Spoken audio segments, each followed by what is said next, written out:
In 1783, the Revolutionary War was over. There was a new country, the United States of America. England did not control it anymore. The United States was independent and free to create its own government. At this time, there were 13 independent states. Each state had its own money, its own trade, and its own military. No strong central government existed to oversee all the states. The colonists' experience of being controlled by the King of England before the Revolutionary War had been a negative one, so they worried about having one central government. Despite their initial fears, the leaders of the newly independent United States knew that it would be important to create some kind of central government. They knew they must create laws that applied to all the states in America. In 1787, leaders met in Philadelphia to discuss and write laws for their new country. They wrote the Constitution, which we call the supreme law of the land. Representatives from 12 of the 13 states went to the meeting. There were 55 men there, including the Revolutionary War leader, George Washington.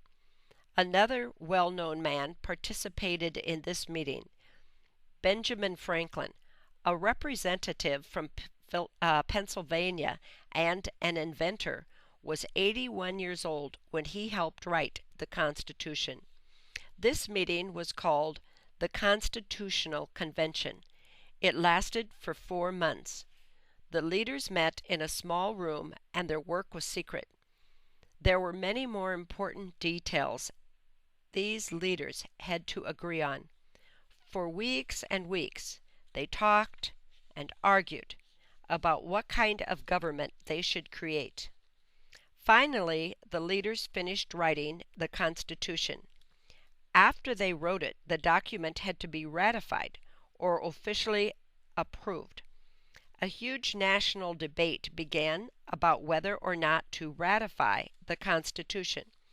Newspapers all over America published articles both in favor and against it. The most famous letters were called the Federalist Papers. There were 85 letters about the new Constitution. The writers of the Federalist Papers tried to convince people to accept the Constitution. After a lot of discussion and debate, the Constitution was finally ratified and presented to the American public on September 17, 1787. The first 3 words of the Constitution are "We the people." This means that the people make the decisions, not a king. This is the idea of self-government. We vote for people to speak for and represent us. Our representatives connect us to our government.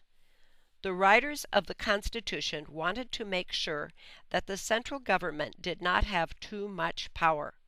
So they created a government that had 3 branches. The legislative branch is the part of the government that makes the laws. It is the U.S. Congress, which has 2 parts, the Senate and the House of Representatives. The Congress represents the people. The executive branch is the President, the Vice President, and their cabinet members. This part of the government enforces the laws. The judicial branch is the Supreme Court of the U.S. This branch decides about the meaning of laws, how they are applied, and whether or not they violate the Constitution. Together, these 3 branches share the power of the government. Over the years, changes have been made to some parts of the Constitution. A change is called an amendment. Currently, there are 27 amendments. The first 10 amendments are called the Bill of Rights. The First Amendment has 5 parts. 1. Freedom of speech. 2. Freedom of religion. 3. Freedom of the press. 4. Freedom of petition. And 5. Freedom of assembly. The Bill of Rights is extremely important because it guarantees some very important freedoms and rights to all Americans.